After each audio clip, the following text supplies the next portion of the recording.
Diet follow ചെയ്തിട്ട് 27 വയസ്സുള്ള ഒരു യുവതി മരണപ്പെട്ടത് നമ്മളെല്ലാവരും ന്യൂസിൽ കണ്ടിട്ടുണ്ടാവും. മരിക്കുന്ന സമയത്ത് അവർക്ക് വെറും 23 കിലോഗ്രാം മാത്രമാണ് വെയിറ്റ് ഉണ്ടായിരുന്നത്. എന്തുകൊണ്ടാണ് ഇങ്ങനെ സംഭവിച്ചതെന്നും എങ്ങനെയാണ് പ്രോപ്പർ ആയിട്ട് ഡയറ്റ് എടുക്കേണ്ടതെന്നും ഞാൻ പറയാം. നമ്പർ 1 റീസൺ അവര് ഫ്രൂട്ട് ഡയറ്റ് എടുത്തു എന്നുള്ളതാണ്. മറ്റു ഭക്ഷണങ്ങളെല്ലാം ഒഴിവാക്കി. ഇങ്ങനെ ചെയ്യുന്ന സമയത്ത് നമുക്ക് ആവശ്യമായിട്ടുള്ള പ്രോട്ടീൻസ്, വൈറ്റമിൻസ്, മിനറൽസ്, ന്യൂട്രിയൻസ് ഇതെല്ലാം നമ്മുടെ ബോഡിയിൽ എത്തില്ല. മസിൽസ് വീക്ക് ആവും.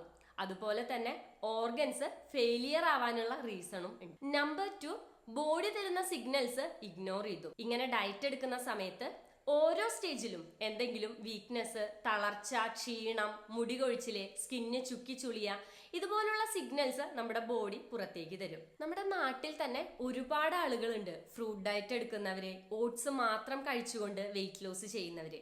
എന്നാൽ നമ്മൾ മനസ്സിലാക്കേണ്ട കാര്യം, പ്രോപ്പർ ആയിട്ട് ബാലൻസ്ഡ് ആയിട്ടുള്ള ഭക്ഷണം, നമ്മൾ സമീകൃത ആഹാരം എന്ന് പറയാറുണ്ട്.